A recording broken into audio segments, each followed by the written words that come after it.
एक तरह से तो तुमने दुखती रग पे हाथ रख दिया मेरे भी। ली चैटलियर प्रिंसिपल से अब बहुत सवाल आते हैं। पढ़ाई उतनी ही करो जितने में आप कंफर्टेबल रहो, खुश रहो।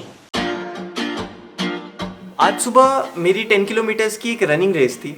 Honestly speaking, running for 10 kilometres was not difficult for me, but something that was difficult for me some years back, कुछ साल पहले, वॉज स्टडिंग केमिस्ट्री।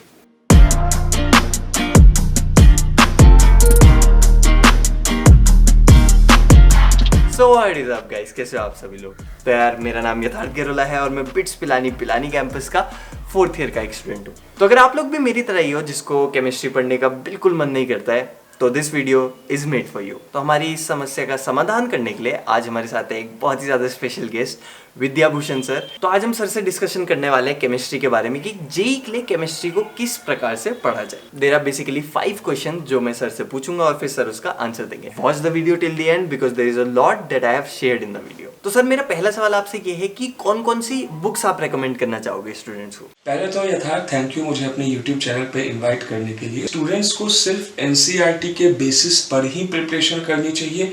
उन्हें वैसे एडिशनल रिसोर्सेज या मेंटर्स ढूंढने चाहिए जो उन्हें एनसीईआरटी के कॉन्सेप्ट्स को, जो अनएक्सप्लोर्ड कॉन्सेप्ट्स हैं, उन्हें समझने में मदद करें और उस पे बेस्ड प्रैक्टिस ज्यादा से ज्यादा करें। सो लेस इज मोर का कॉन्सेप्ट केमिस्ट्री पे एप्लीकेबल होता है, जहाँ पे आपको इंफॉर्मेशन कम रखनी है लेकिन उस पे बेस्ड क्वेश्चंस ज्यादा करने हैं जो आपके रिवीजन को भी इंश्योर करेंगे। आपको एनसीईआरटी के अराउंड ही थियरीज को पढ़ना चाहिए और एनसीईआरटी के अराउंड ही क्वेश्चंस को भी प्रैक्टिस करना चाहिए। तो सर, मेरा दूसरा सवाल आपसे ये है कि फिजिकल केमिस्ट्री, ऑर्गेनिक केमिस्ट्री और इनऑर्गेनिक केमिस्ट्री, इन तीनों के लिए अगर आप कुछ स्पेशल टिप्स देना चाहोगे? अब देखो, सबसे ज्यादा जो कंफ्यूजन रहता है स्टूडेंट्स को वो ऑर्गेनिक केमिस्ट्री को लेकर रहता है। तो मैं अपनी बात ऑर्गेनिक केमिस्ट्री के अकॉर्डिंगली शुरू करूंगा।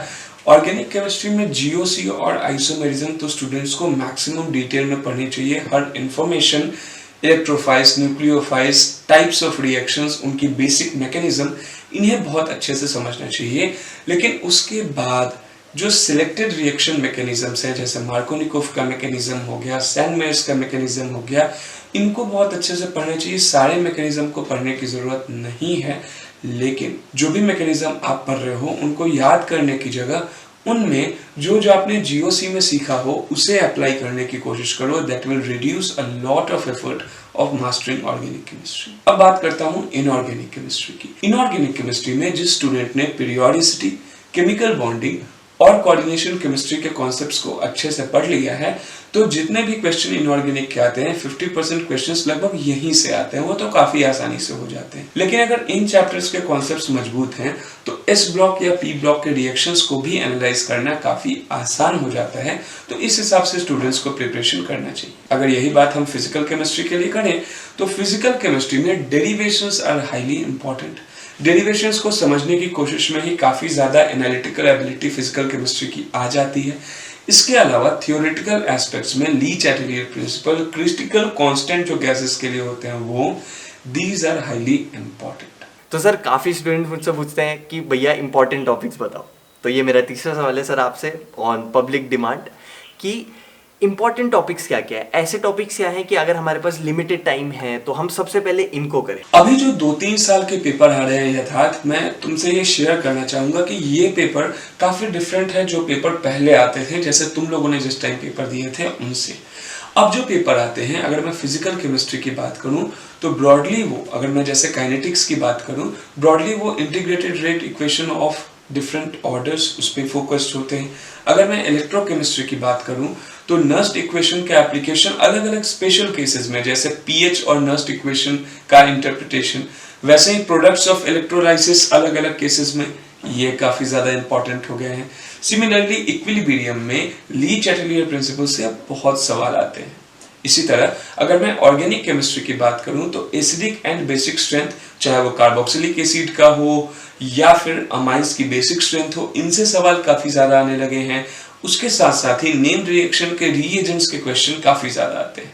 इसी तरह अगर हम बात करें और भी जो एस्पेक्ट्स हैं इनऑर्गेनिक केमिस्ट्री के, तो magnetic moment, hybridization, structure based questions, ये कुछ ऐसी चीजें हैं जिनसे बहुत ज्यादा परसेंटेज पेपर में आ रहा है। तो सर काफ़ी स्टूडेंट मुझसे इंस्टाग्राम पे ये सवाल पूछते हैं कि भैया मेरी जो 11th है वो मैंने लाइक ऑलमोस्ट बर्बाद कर दी, बर्बाद इन द सेंस उतने अच्छे से पढ़ा नहीं। अब 11th में तो हम अपने बेसिक्स बनाते हैं, चाहे वो केमिस्ट्री हो, फिजिक्स हो, मैथ्स हो, तो वो हमारा टाइम अब चला गया।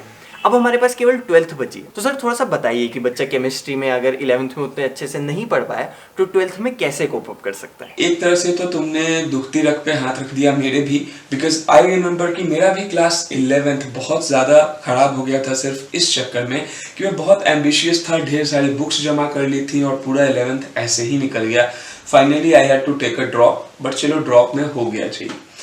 अब ये चीज़ ना बाद में जब मैंने पढ़ानी शुरू करी तो बहुत सारे स्टूडेंट्स के साथ देखी कि वो बहुत ओवर इंथुजियाज्म में बहुत सारी किताबें खरीद लेते हैं, ऐसे स्टडी प्लान और टाइम मैनेजमेंट टिप्स बना लेते हैं, प्लान्स बना लेते हैं जिनसे वो कंफ्यूज हो जाते हैं।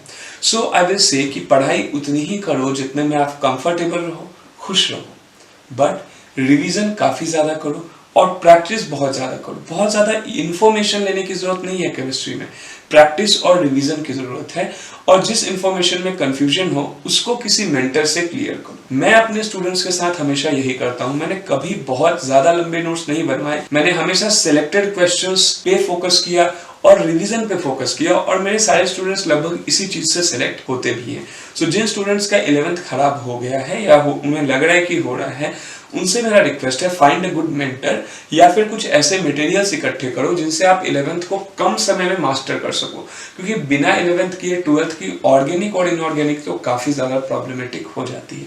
So focus on 3 things: selective information of class 11th theory, some practice of class 11th questions, and more than that, revision of class 11th syllabus in chemistry. तो सर डेफिनेट सी बात है कि किसी स्टूडेंट को अगर आप जैसा मेंटर मिलेगा तो उसके लिए काफ़ी हेल्प हो जाएगी। तो कोई बच्चा अगर आपसे पढ़ना चाहता है, आपसे सीखना चाहता है, तो उसके लिए क्या प्रोसीजर है, कैसे कैसे बच्चा आपसे मतलब हेल्प ले सकता है, थोड़ा सा इस बारे में बताइए। देखो यथार्थ, मैं तो ऑलरेडी जॉब कर रहा हूँ एक एडटेक में, बट फिर भी मैं 2-3 स्टूडेंट्स की बैच बना के पढ़ाता हूँ स्टूडेंट्स को, just to get the physical satisfaction of teaching, जो एक टाइम में ऑफलाइन में पढ़ा के आती थी। तो मेरा अभी बैचेस बनाने का एम यही होता है कि जो एवरेज स्टूडेंट है, जो बहुत ज़्यादा कॉन्फिडेंट नहीं है अपने सिलेक्शन को लेके, उनका मैं सिलेक्शन करा दूँ।